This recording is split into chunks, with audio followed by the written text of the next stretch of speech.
Este es uno de los casos más recientes. Ocurrió a inicios del 2025 y que, por ser registrado en medio de una operación universitaria, ha causado especial atención y repercusiones en la prensa. Una de las cámaras trampas de monitoreo de fauna silvestre captó un fenómeno luminoso de características inusuales, hasta ahora sin precedentes en el contexto de una investigación científica en la región. El registro se obtuvo en pleno verano, durante la madrugada del 21 de enero, a las 00:22 horas, en el momento en que uno de los 75 dispositivos desplegados sobre la Patagonia continental y Tierra del Fuego y utilizados para monitorear la fauna terrestre obtuvo en apenas un par de segundos 3 fotografías que muestran intensas luces en movimiento descendente, descartándose que se trate de algún animal o fenómeno habitual.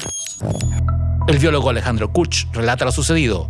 En una cámara que está al borde de una vega bastante lejos de cualquier camino público, sin actividad de huellas anteriores donde transitan los estancieros y enfocada hacia el horizonte bastante plano, aparecieron unas luces que no podemos explicar porque la cámara está seteada para que tome 3 fotos en simultáneo cuando se activa el sensor, y esas fotos las toma en solo segundos. Entonces, en ese microlapso, estas luces que aparentemente se ven que están lejos, a menos que sean luces muy chicas, se acercan y quedan frente a la cámara encandilándola en un movimiento que parece fuera descendente.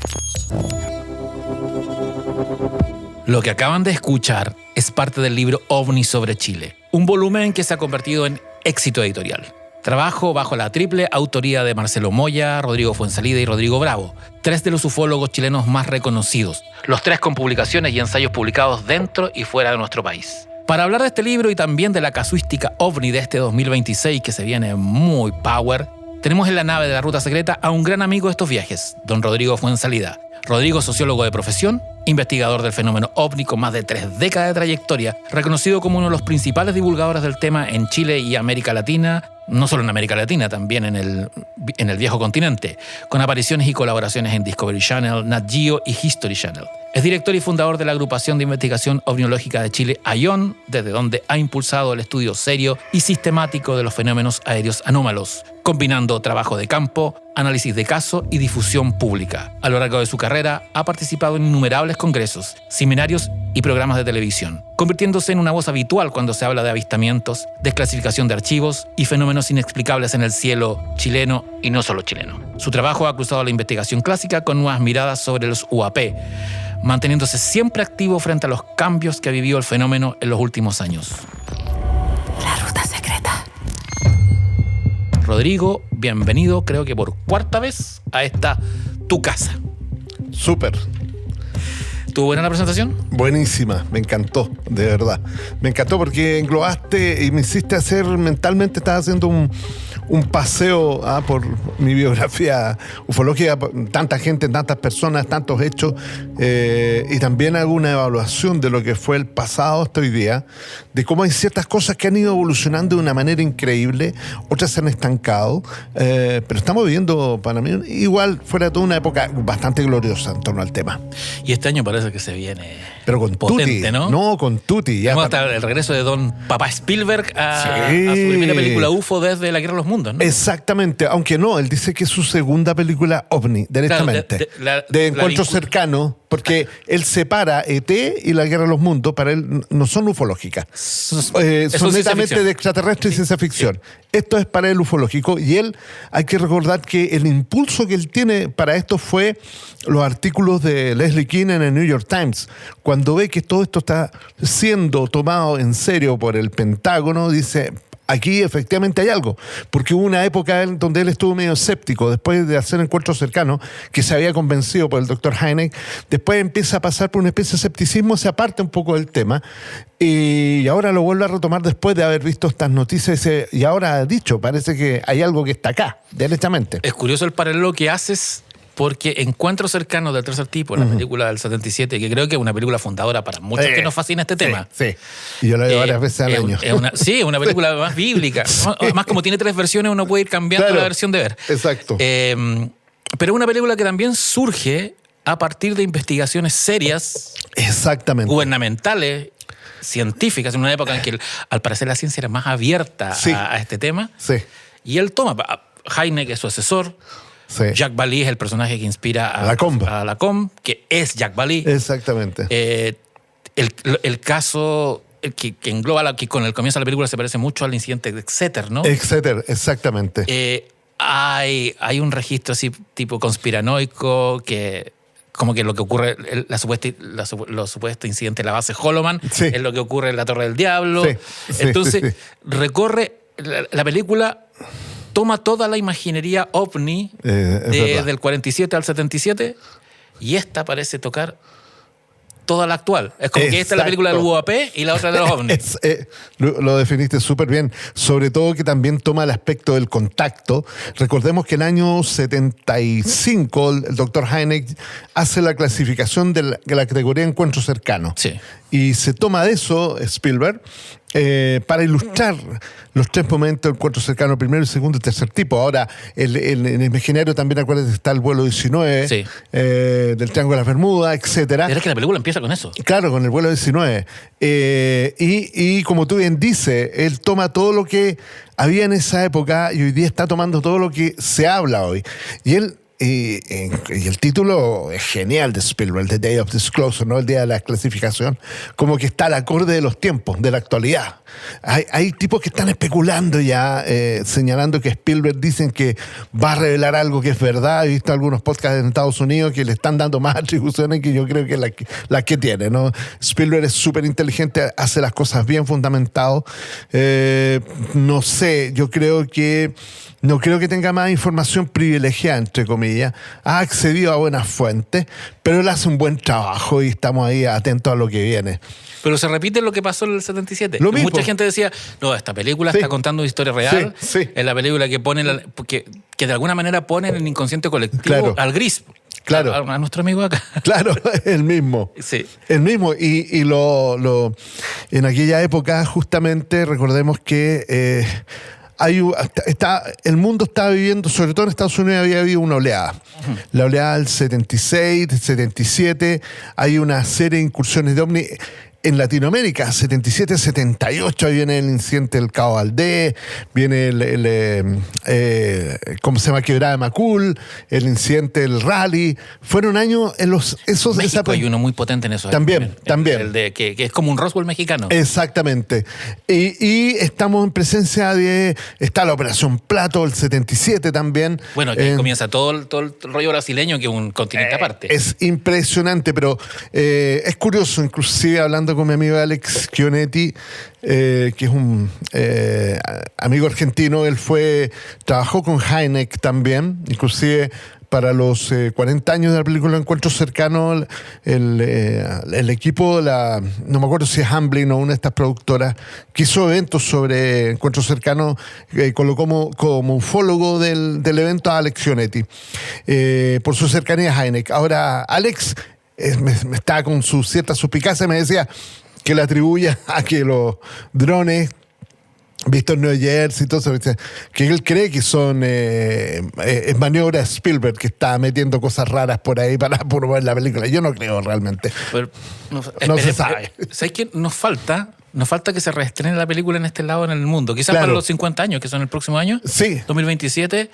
se podría. Yo pensé que la iban a reestrenar junto con para hacer. Yo estuve en Estados Unidos el año pasado y se reestrenó. Sí, en la sala de cine. Una versión como restaurada, se ve increíble. Sí, increíble. Salió en varias salas de cine con mucha publicidad. Lo encontré el después. Es una película que constantemente, insisto, yo la veo unas 2-3 veces al año, porque siempre estoy encontrando como ciertos detallitos y me llama la atención cómo fue capaz de ilustrar situaciones que se repiten hoy día. Me llama la atención cómo fue muy lejos, es decir, él es uno de los primeros autores que trabaja el aspecto psíquico del fenómeno. Uh-huh. Todo lo que es la comunicación telepática, los dibujos que realizan, toda esta invitación, el concepto elegido, entre comillas. Mirar hacia la montaña, todo es muy religioso. Exacto, es sumamente religiosa. Me recordaste a Gastón Zulé, que en los mensajes secretos del cine la analiza también en Encuentro Cercano, ¿no? Hace un paralelo con los 10 mandamientos, que en el fondo es ir a la montaña. Exactamente. Ahora, es curioso porque en Encuentros Cercanos aparece un fenómeno que tiene que ver con lo que leí del libro, La Luz Mala. Sí. Porque en la película aparecen los ovnis con martillo, y después siempre hay una lucecita chica. Exactamente. Incluso saca como fotos de carteles y son las primeras que aparecen. Exactamente. Yo lo consideré espectacular porque, como tú bien dijiste, es la primera vez que se ilustra en el cine la aparición de la luz mala, la aparición de se le da relevancia a esta sonda, entre comillas, los brasileños hablan de sonda. El Foo Fighter. El Foo Fighter, ¿no? Y como que tuviera vida propia de repente, eso, como que tuviera esta personalidad, así como lo especie de diría, chispazos de luz que realiza, y lo ilustra muy bien. Nosotros tratamos justamente en el libro toda esta mecánica que tienen estos fenómenos plasmáticos, que hasta hoy día no sabemos de qué se trata, pero da la idea que sí podemos plantear hipótesis, da la idea que son como una especie de dron del ovni, que es como una especie avanzada, porque siempre hay una relación entre la aparición de estas esferas y posteriormente a veces la aparición de otros cuerpos mayores próximos a la propia esfera, que es un poco lo ilustra en encuentros cercanos, en el primer encuentro, cuando él está justamente en la carretera, pasan en la carretera, en un incidente, etcétera, y aparece detrás. Es como más o menos lo mismo. Ahora, de este tipo de fenómenos, lo que me llama la atención es la particularidad que tienen de ser verdaderos como especie de transportadores de realidad, porque muchos testimonios nos han hablado de que estas esferas a veces las ven salir de los lagos, fusionarse y transformarse en un objeto tecnológico concreto, o transformarse en especies de humanoides también. Entonces es un desafío de poder intentar entender la mecánica que hay quizás detrás de estas esferas, que a mi entender son universales. Tú las vas a ver en todas las culturas, se habla de este fenómeno esférico, que probablemente, capaz que esté relacionado inconscientemente, haya ayudado a impulsar una cierta forma de evolución en nosotros, este tipo de cercanía, aproximación.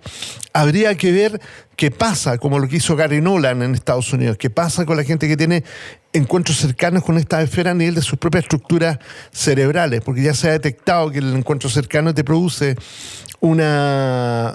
diría yo, un efecto en dos zonas del cerebro, el núcleo caudal y el putamen, que se llaman, y sería interesante tomar una muestra de gente que fuéramos capaces de escanear sus cerebros y a ver si esas zonas efectivamente están transformadas, y esas zonas van vinculadas al mundo de las decisiones, al mundo de la voluntad y al mundo también de lo sensible. Están como que te impulsan dos áreas del cerebro que son necesariamente importantes para poder entender quizás la realidad en un término mucho más amplio o mucho más profundo.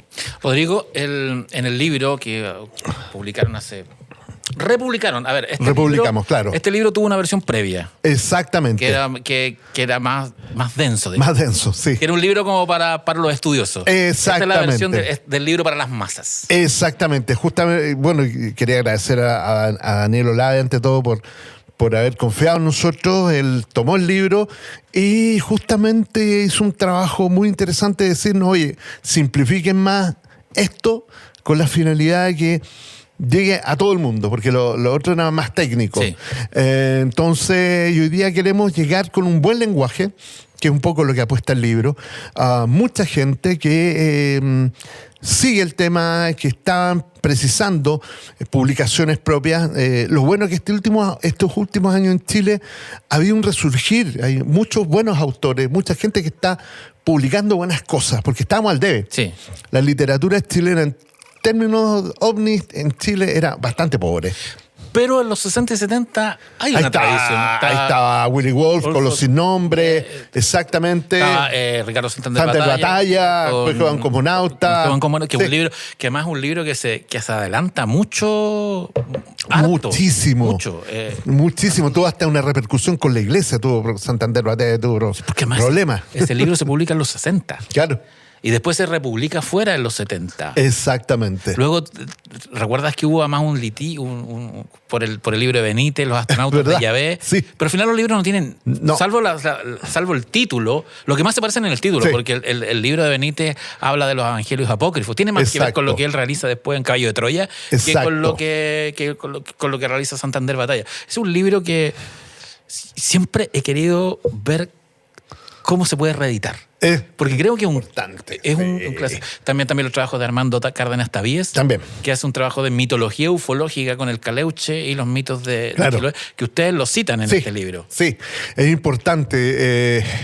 la Patagonia, también Chiloé, todos estos lugares, tienen una casuística que es parte de la historia, es parte del acervo, a mi entender, cultural.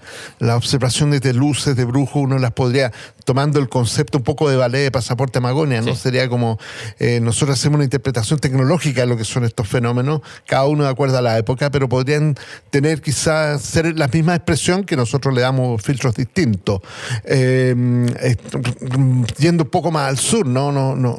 Comenzamos destacando también la observación de Sarmiento, justamente en Magallanes, el año 1560 y tanto, Pedro Sarmiento Gamboa, que tiene hasta monumento allá en Punta Arenas, un explorador intelectual español, que hace, a mi entender, uno de los mejores reportes de hombre, porque estamos hablando de 1568, y tú haces el reporte así textual y te hace el dibujo del objeto, igual que las fichas modernas, ¿no? Entonces, ante tanta data de gente de tan diversa estructura psicológica y estructura cultural, uno dice efectivamente, ¿hasta cuándo? Esto es una cosa que se ve en muchos lugares, que podemos aproximarnos hoy día con la tecnología, y hay un lenguaje detrás que para mí el desafío es intentar decodificar eso, porque de las pocas cosas que están en nuestra realidad que todavía no podemos saber qué es lo que miércoles son, ¿cachai? Es decir,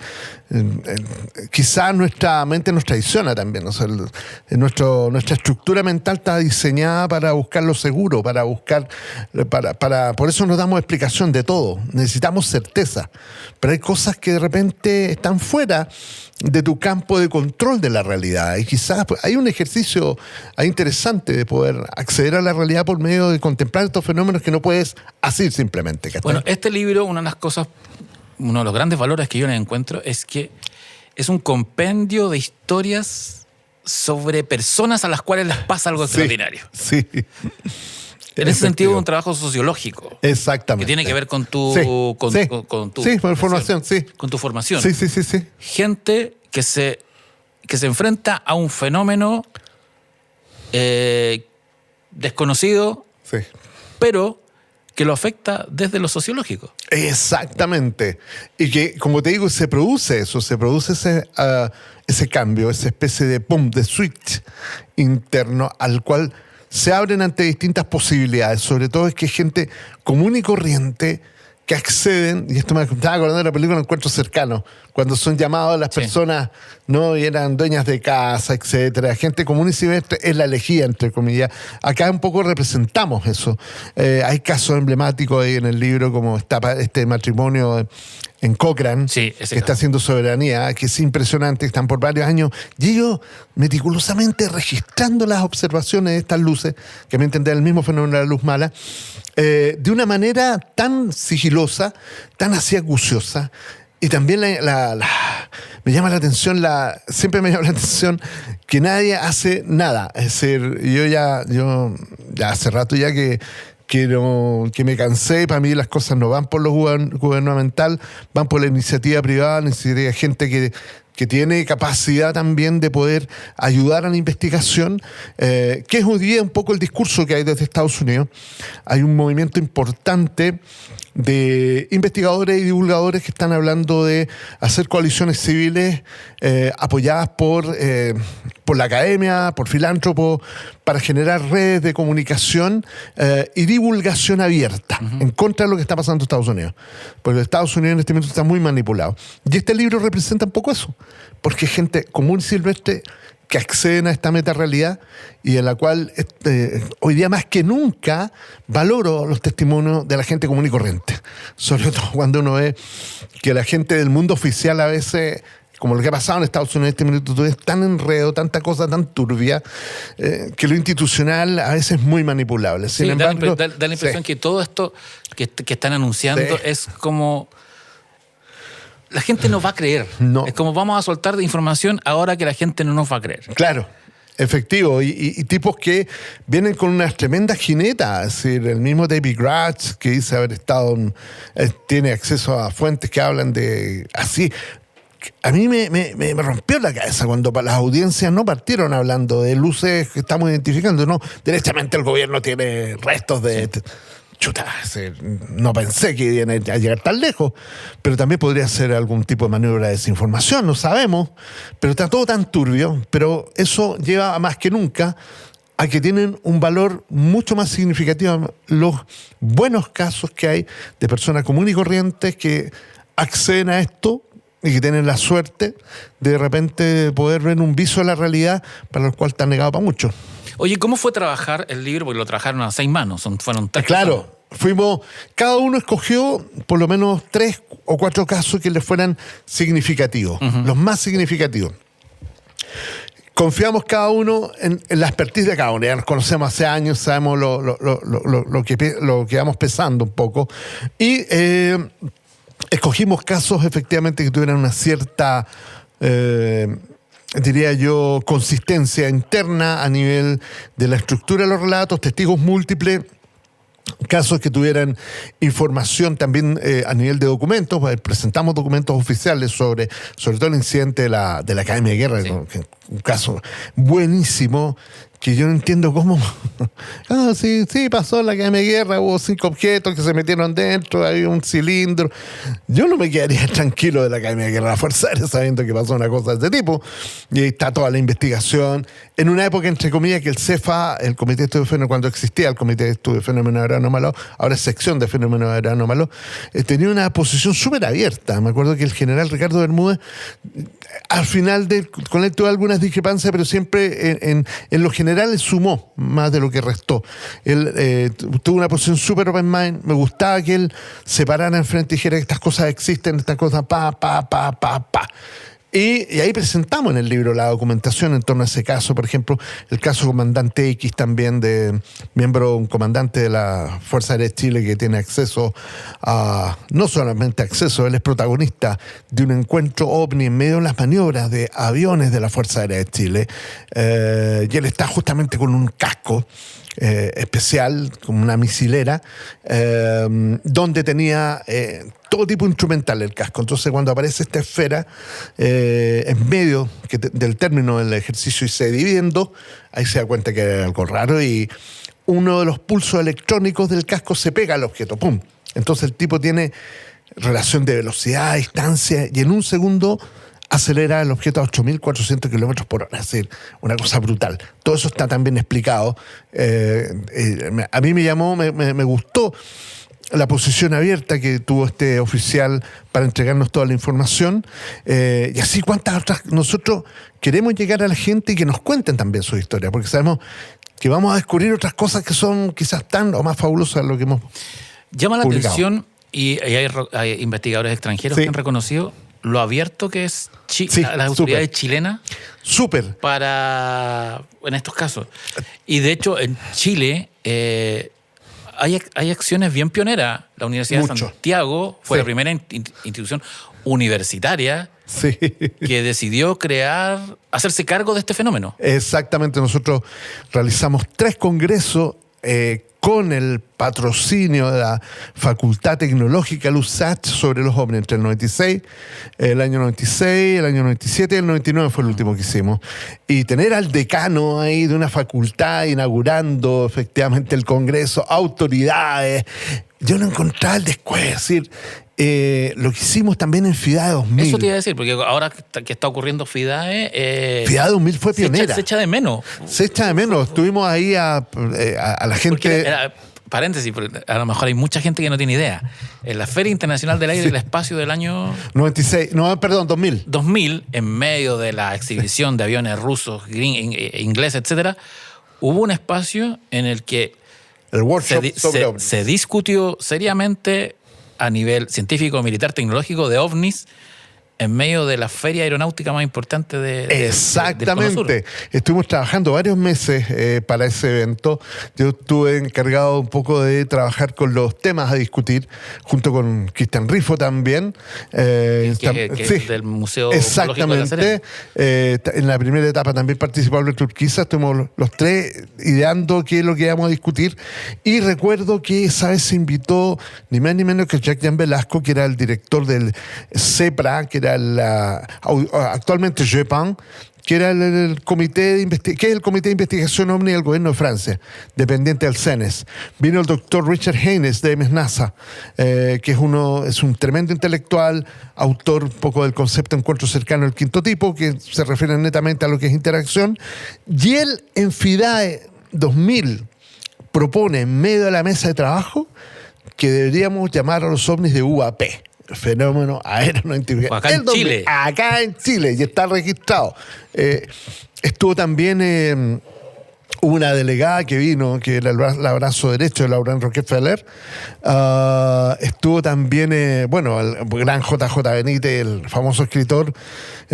Antonio Neus también estuvo acá en Chile. No, fue realmente una fiesta, un debate increíble. Y fíjate, lo más increíble de todo esto, Francisco, es que en una entrevista el año pasado a la periodista Leslie King, que hizo el famoso artículo en el New York Times. Y que tiene uno de los mejores libros sobre OVNI. Sí. Y ella vino varias veces acá a Chile. Ella dice en una entrevista en Estados Unidos que el modelo norteamericano de apertura está inspirado en el modelo chileno y el francés. ¿Cachai? Es decir, a ese nivel. Es decir, no pedían. Y hoy día eso retrocedió a nivel institucional de una manera grave.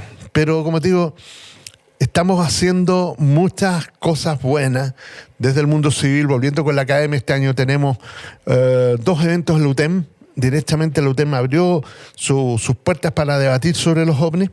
Queremos que por ahí va el camino y tú bien lo dijiste, queremos recuperar ese impulso. Siempre ha estado en nosotros, pero esa imagen que teníamos en torno a Chile y el tema de los no identificados. Y creo que una buena señal, fíjate, es lo que ha ocurrido en el mundo editorial. En Chile hay 2 grandes pulpos editoriales, el Grupo Penguin y el Grupo Planeta. Ajá. En el Grupo Penguin está el libro de usted, está lo que publica el Hugo Riquelme, exactamente, que a través de la ficción también toma el tema de la chupacabra y del Triángulo de Cerro Moreno. Así es. Está lo que hemos hecho en Planeta con Juan Andrés. Muy buenos juntos trabajos. Y también separados. Las visitas que traen de repente a Javier Sierra o a JJ Benítez. Entonces, siento que hay un respeto por el tema. Mucho. Que no se veía desde un trabajo que tú hiciste. Ajá. Y que es muy mítico, que es la serie OVNI. OVNI, sí. Que debe ser uno de los programas de televisión que tiene más viudos. Sí. Fíjate ¿cuándo va a volver OVNI?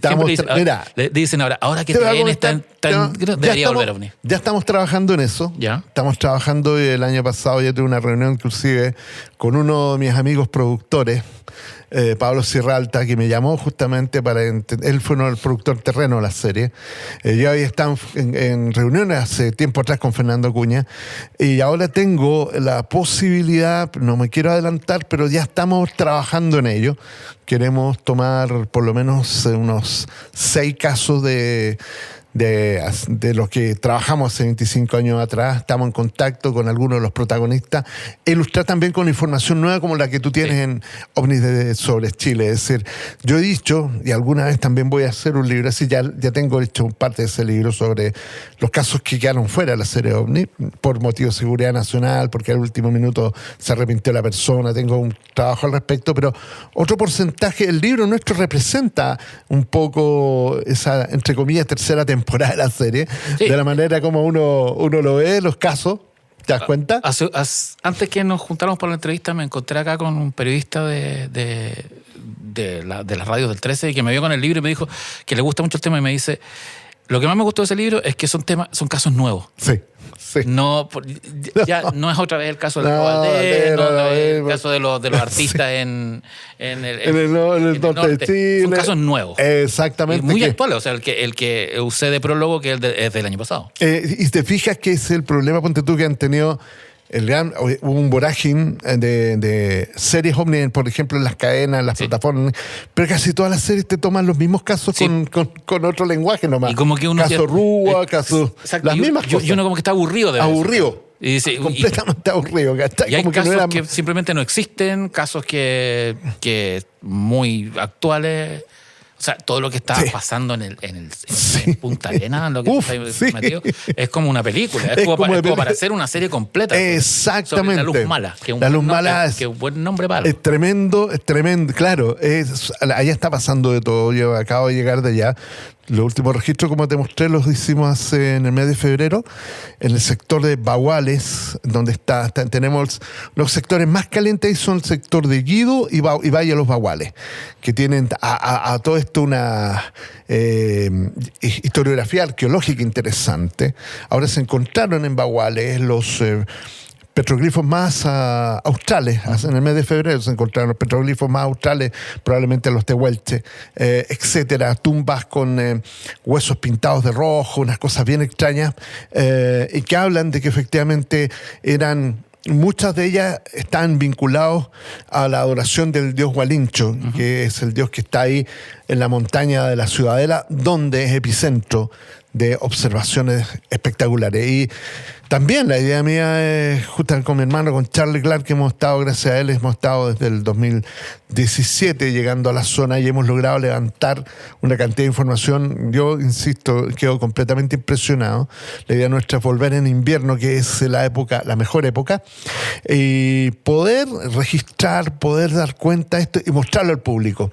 Mostrarlo al público, porque la gente merece saber las cosas que están pasando, y para eso hay que, como te digo, hay que aventurarse nomás. Te quiero hacer una pregunta sobre el libro. Adelante. En el libro hay un montón de casos, pero sí, y no los vamos a spoilear porque la idea es que compren el libro.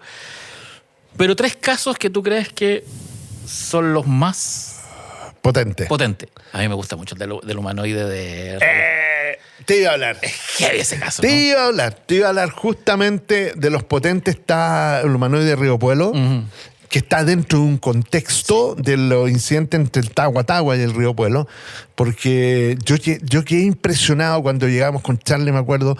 Llegamos al hotel de una empresaria rusa, que ella nos escribe que estaban teniendo avistamientos. Ella tiene un hotel en medio del Tagua y el Pueblo, que está a la media escoba, ¿no? Es decir, avistamientos. Tuvimos la posibilidad de conversar con trabajadores de la zona, habían pasajeros que denunciaban y habían los guías. Todos tenían experiencia, desde tronaduras que escuchaban de repente en el Tagua y salían unas masas de luz hacia el cielo, después bum, bum, bum, unos sonidos, objetos que se subdividían en 2, en 3, 4, y después el testimonio de Hardy, que lo colocamos ahí, que tiene este encuentro con él y su señora, y contemplan humanoides luminosos que venían detrás de él y que a la escoba, y él no sabía lo que estaba pasando alrededor. Y después me encuentro al año con el famoso video del periodista en el Río Pueblo, el sector argentino, figuras luminosas andando. Espectacular. Yo estoy con unas ganas de volver. Son humanoides como de plasma, ¿no? Como de plasma. Sí. Yo me recuerdo un poco al Sasquatch, al video ese de los 60, así como parecido, pero colócale luz. Y ahora la idea mía, yo quiero volver a la zona, porque sabemos que hay mucho testimonio. Nosotros con Marcelo tenemos un video espectacular de uno de los brazos del río Pueblo, que efectivamente, del Tagua, que es Ralún, donde en el 2009 se grabó un fenómeno plasmoide a no más de 10 metros de distancia, haciendo una serie de cambios de forma, interrumpiendo la transmisión. Yo creo que si hacemos una segunda edición de este libro, una segunda parte, vamos a colocar esos casos. No lo colocamos ahora porque el testimonio se cambió de ciudad y se nos perdió, así que lo tenemos que ubicar. Y pero dale. ¿Sabes lo que me recuerda ese caso? Es que por lo menos en la versión mapuche del mito de la Humala, que es el Anchimaleno, el Anchimalwen, sí. Malene es hombre, Malwen, existe la idea de que estas bolas luminosas son duendes y que se convierten en figuras humanoides. Sí. Entonces, como que lo que cuentas acá es como lo que hablamos, es la versión tecnológica de un fenómeno folclórico mítico. Mira, yo puedo dar cuenta de eso, por lo menos en Tercera Barranca, hace ya 3 años me tocó apreciar lo que tú dices. Y lo tengo parte grabado, es decir, grabé una esfera a no más de 40 metros de distancia que jugaba, 2 perros ladrando, 2 mastines pirineos, y a la hora de aproximarme a eso... Como los animales reaccionan a estos fenómenos. Impresionante. En 2 de los mejores encuentros han sido por los animales que han reaccionado, que ahí nos ponemos las pilas y están los perros ladrando. La última vez fue el año pasado, un perro también, allá en Baguales, salió ladrando detrás de la nada, se metió a una especie de barracón grande que tenía unas cercas a un costado donde cuidaban animales, y el perro fue directamente a esta bodega a ladrar y después retrocedía y le ladraba al lugar donde guardaban los corrales. Yo enciendo la cámara infrarroja y veo que le está ladrando y aparecen las luces. Aparece la luz justamente en la barraca y aparece la esfera posada y el perro, los tengo grabando, el perro ladrando para allá. Pero si es que no me doy cuenta, si es que no prendo la infrarroja, no cacho. Y posteriormente, ahora me he recopilado casos idénticos de que la famosa luz mala en Tierra del Fuego se veía bastante de este tipo de fenómenos viajando a ras de suelo cerca justamente de los ganados. Paseándose en medio de los ganados sin hacerles daño. En algunos casos había reacciones por parte de los cuidadores de algunas de estas estancias que salían con escopetas a intentar dispararle porque pensaban que esto podía producir algún tipo de incendio. Pero en este caso, como tercera barranca, me tocó ver, después de grabar esto, yo me aproximé a ese, yo tengo tipo 2 de la mañana, 3:30, 2 de la mañana, me aproximo a esa luz y veo que esa luz se levanta. Porque la tengo como de acá, a donde están las cámaras, a poca distancia, me acerqué. Estaba en el suelo. Se levanta y se transforma en una figura negra, con forma humanoide.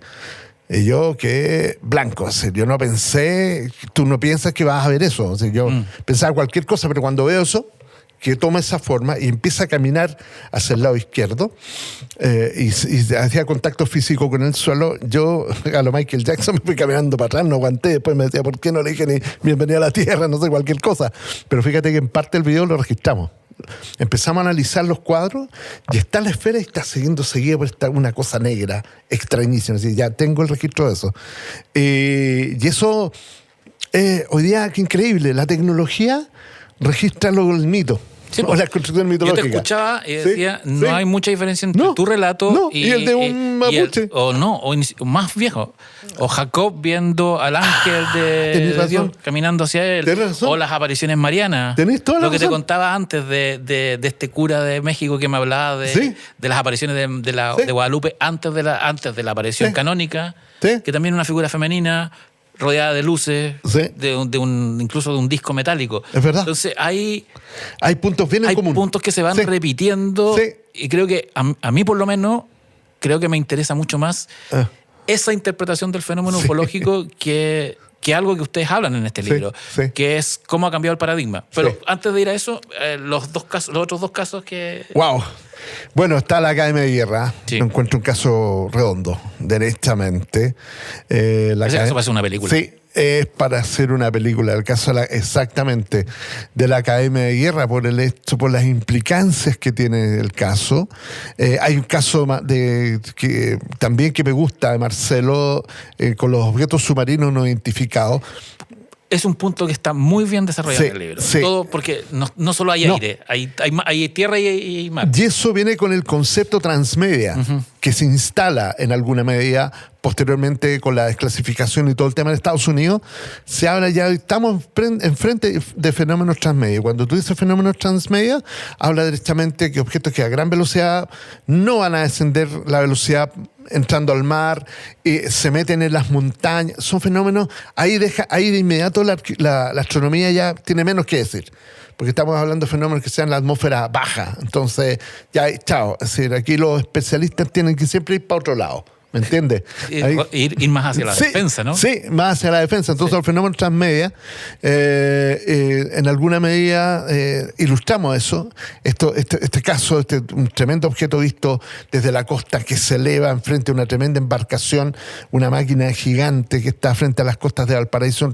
El trabajo que hace Marcelo rescatando los OVNI es notable, porque no se había hablado mucho de esto en algún texto.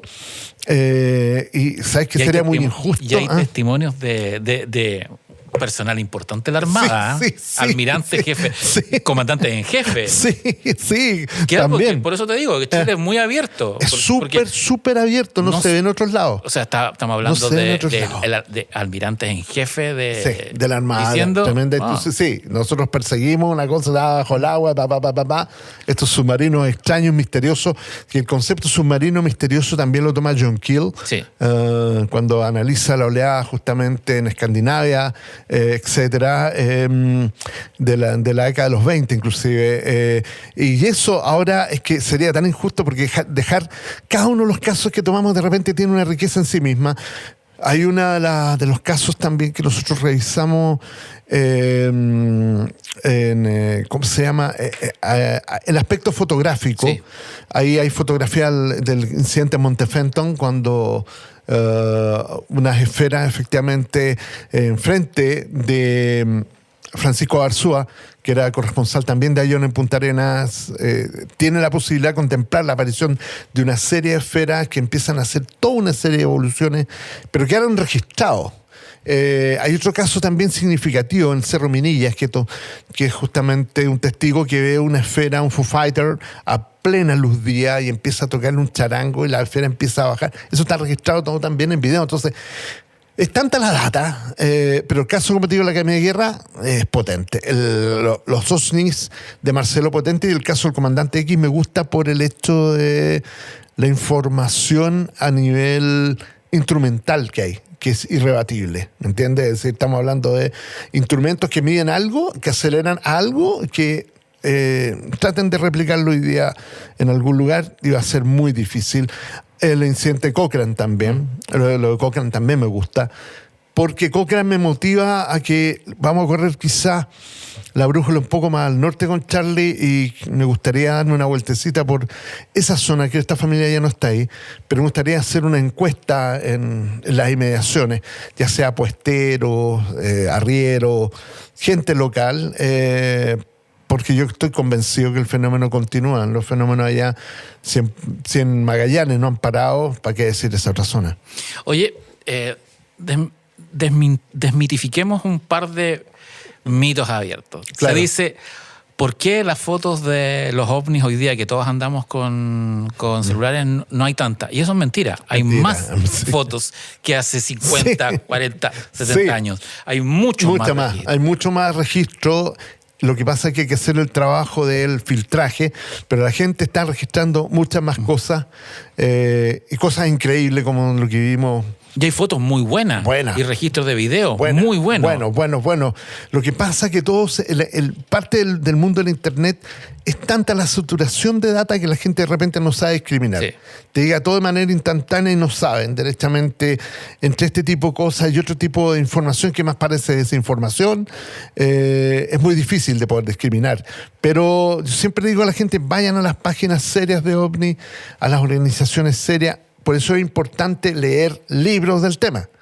A mí entender, la Internet no reemplaza el ejercicio literario. El ejercicio literario, aparte que nos sirve para las neuronas, siempre vas a tener ahí la posibilidad de archivar por vía propia una cantidad de data, de entender en alguna medida a partir de los autores por dónde va un poco la vía de comprender estos fenómenos.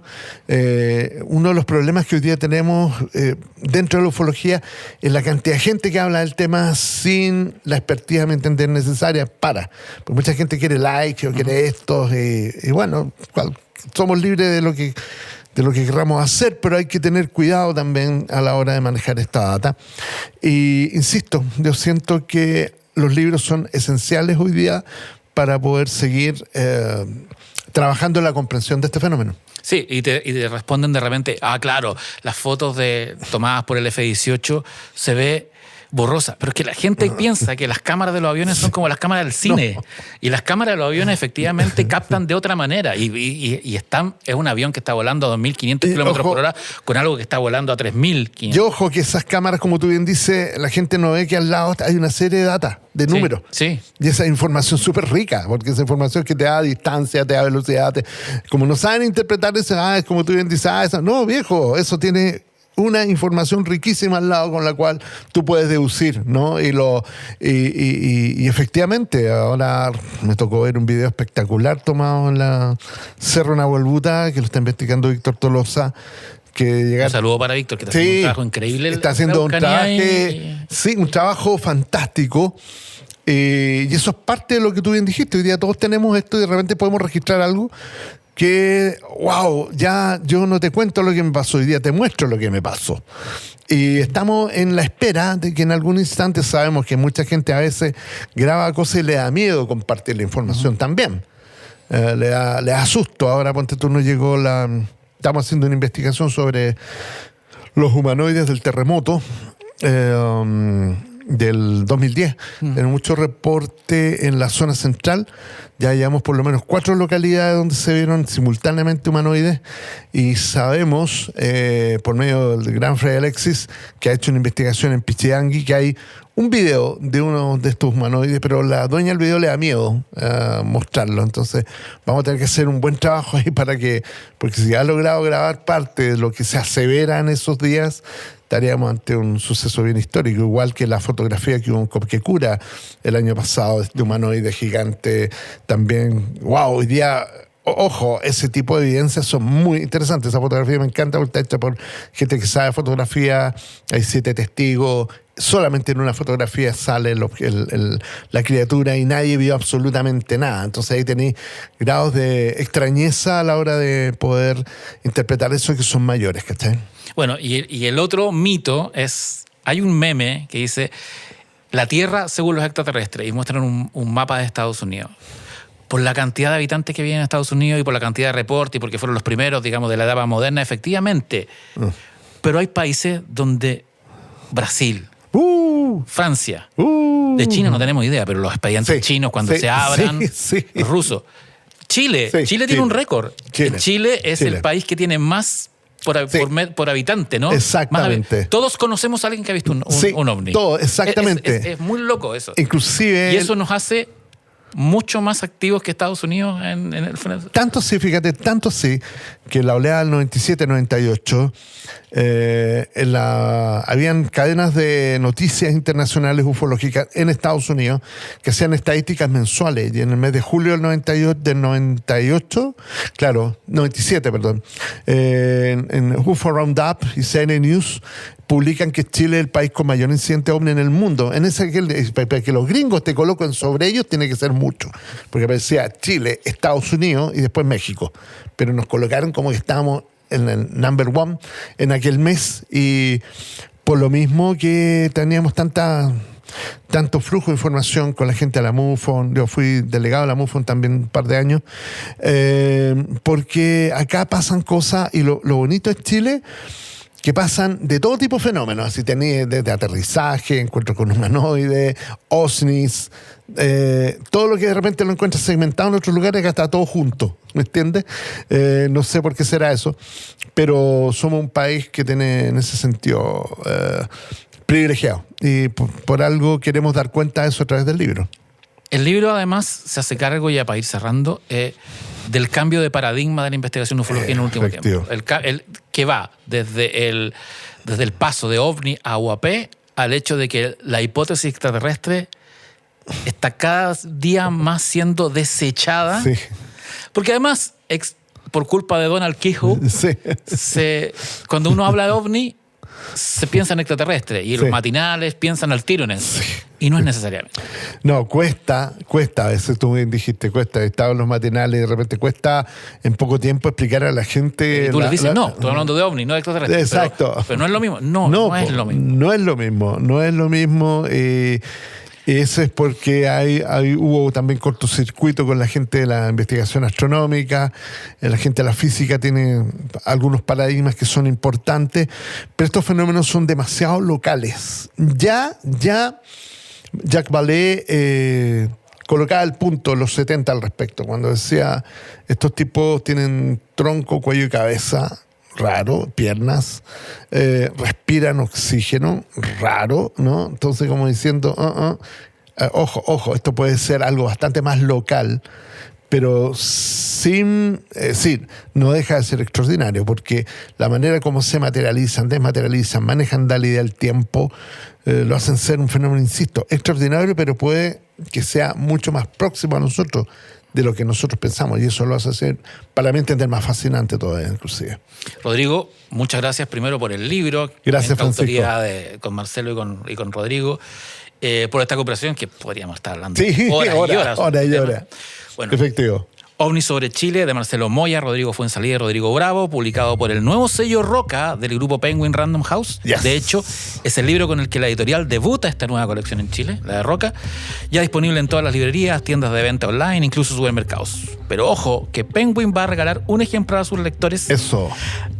Aunque ahora las reglas para ganarlo son distintas. Escucha el programa en Spotify y deja tu comentario en el chat de Spotify. Solo de ahí saldrá el ganador del libro. Así es. Soy el emisor Francisco Ortega. Escucha o descarga este y los otros capítulos de La Ruta Secreta desde emisorpodcasting.com o de tu plataforma de audio preferido. También nos pueden ver a través de YouTube y seguirnos por Instagram en @larrutasecreta. Descansen, viajeros de lo imposible, donde sea que estén.